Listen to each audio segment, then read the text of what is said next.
I remember being only about 9 or 10 years old, and we had hunted all day, miles and miles from camp in the high country in the Bighorn Mountains, when my dad turned to me and he said, "Kristi, hunt your way back to camp. I'm going to go around this ridge and I'll meet you there at dark."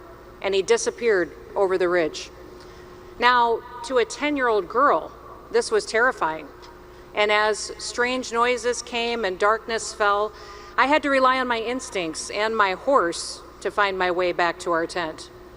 Now, years later, Mom shared with me that my dad had followed me at a safe distance all the way back to camp to make sure that I got there safe. Now, before you get all warm and fuzzy on him, I also want to tell you that he made bear noises the whole time he was following me.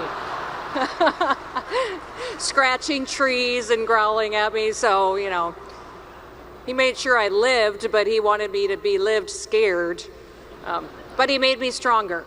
The NRA Leadership Forum, a place where Republican politicians like Governor Kristi Noem can go tell stories about being toughened up by their abusive father, all to a very, very diverse audience. Now, I probably don't look like a traditional NRA member. The media would have us believe that the NRA is only made up of old white guys. And all you old white guys can be proud and raise your hands.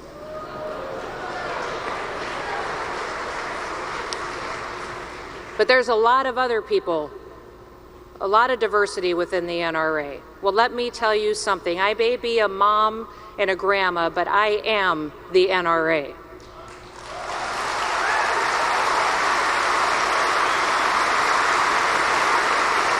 It's a place where forgotten presidential candidate Vivek Ramaswamy can go and feign anger and outrage while proposing cartoonishly stupid like this. I tell you, there is not a person in this room that wants to see another school shooting in this country.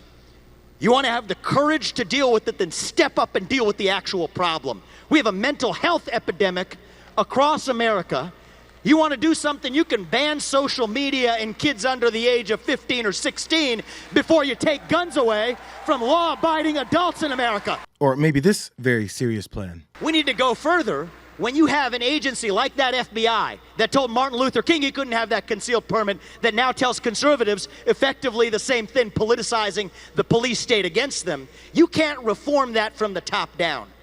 That is why I've said what you're not supposed to say, but I'm saying it tonight.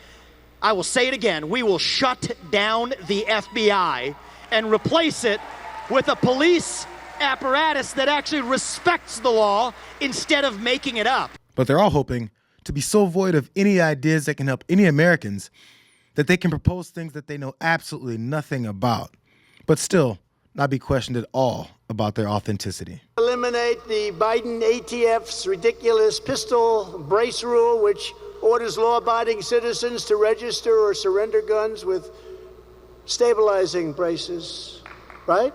Does everybody like that, or should I forget about it?